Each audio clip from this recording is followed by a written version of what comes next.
Hey guys, this is Jay. Welcome back to another video. Today we're going to be looking at the Develop module. And in particular, we're going to focus on the basic panel here in the Develop module. But first, I'm going to give you kind of an overview of just the whole layout, what we have here, um, and then we'll get into the specifics of these tools here. So just like the other, like the library module and import, kind of a similar setup. You've got, it works left to right. So we've got some options here on the left. In the center, we have the image where we can see the whole thing and either filling the screen or zoomed in to some level. And then on the right, we have our histogram and all of our tools that are spread out down this way. Over on the left, click on Navigator. This is where we have a little preview of our image. And we have the different size options here. So if I click Fill, now we've cropped some, but we're filling the whole screen. 1 to 1, this is another level of magnification. 2 to 1, and so on. We can get really close. I'm going to go back to Fit here. Next, if you have any presets, there's the Lightroom ones that come installed with it.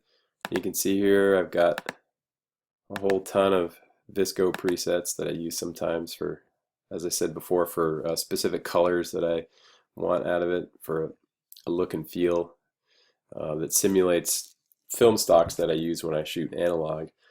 Snapshots, we'll get into this a little bit later, but this is for recording a particular moment in time in your sequence of editing. So if you are going to experiment with several different looks for the same image, saving a snapshot can be helpful to toggle between those and not have to scroll through your entire history. Let's collapse this, click here. History. So far this image doesn't have much of a history other than being imported. I haven't done anything with it yet. Collections. This is the one collection that I added in the previous video. So as you're working, it's sort of to your taste which of these you want collapsed or drop down. If you're jumping back and forth between collections, then obviously you want to leave that down. But if you're going to just stay over here working on this for a while, maybe you don't need this, you want to tidy it up a little bit. History is nice to have open in case you need to jump back and forth and compare things that you've tried. And presets, if you're going to be trying a lot of them, then obviously you want to have this drop down. But if you own a lot like I do, sometimes it gets in the way. I don't want to have to scroll through it, so I'll collapse that. Let's keep history open here so you can see how this every single thing we do to the image, right as we do it, you'll see it appear here in history. For people who are accustomed to Photoshop and Bridge, the older style workflow, you will know that you always had to make a habit of saving your work often, because if you lost anything or anything was corrupted, you could only recover whatever state it was at when you saved it. Here you never have to save. It's always keeping a tally of what you've done. So that's kind of nice just to have that there and be able to look back and revisit any point in the history of your edits to the image. On the right, we have the histogram. We've got our shadow clipping warning here. This is for highlight clipping. You can see I've got some highlights that are clipped there. The shadows are really close to it, but when I hover over this, I don't see, we should get a blue warning color, and I don't really see anything. But this helps us have an idea of what our exposure issues might be. You can see there's also the camera settings. I was shooting at ISO 100 with the 20mm lens at f16, and it was 6/10 of a second exposure, so it's a little bit longer. Next, we have a few tools here. Most of these we're going to cover later, but you have a crop tool, spot healing tool. There's a red eye removal tool, which if you don't shoot with an on-camera flash, you may never need to use this. I have yet to touch that actually. My camera doesn't have a flash on it, so but if you're using some sort of a point and shoot, this may come in handy. There's also the graduated filter, there's the radial filter, and then we have adjustment brush. These tools we're going to deal with later on in another assignment and some other videos. As we go down into the basic panel here, this is where we're going to focus for today. And your next assignment is going to be just working with these tools. So as you can see, we have a white balance tool. We can manually adjust the white balance. You have presets in this drop down here. We can use the eyedropper to select something that we think might be a neutral gray or black or white to white balance to.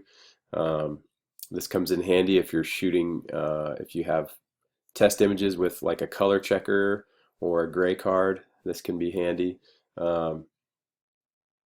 Next, we've got these tone controls. There's an exposure, contrast, those are pretty standard.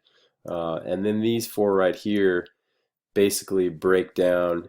You're essentially changing the exposure of just one part of the image. So rather than the entire image, we're just dealing with the highlight part of the tones or the shadows or the very whitest and the very darkest tones here.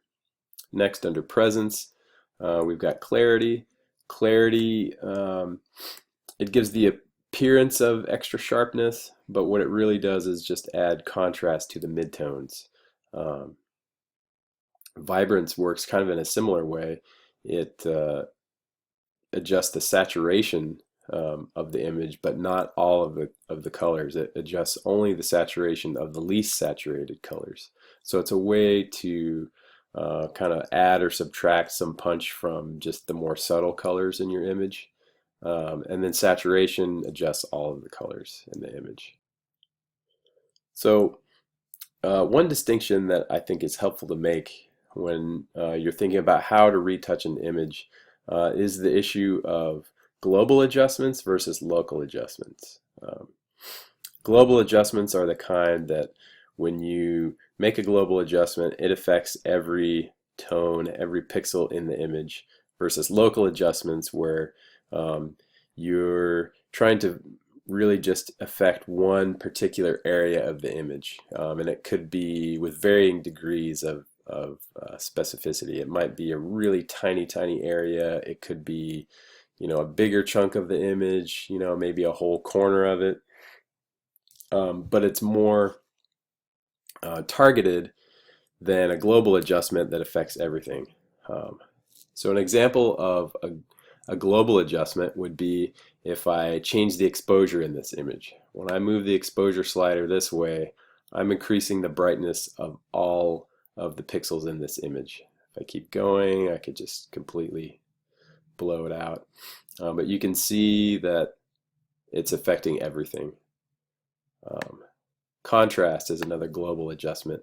It's affecting all of the contrast everywhere. There's no part of the tonal range that's not being affected. And you can see that as we move these two sliders, you can watch the histogram change.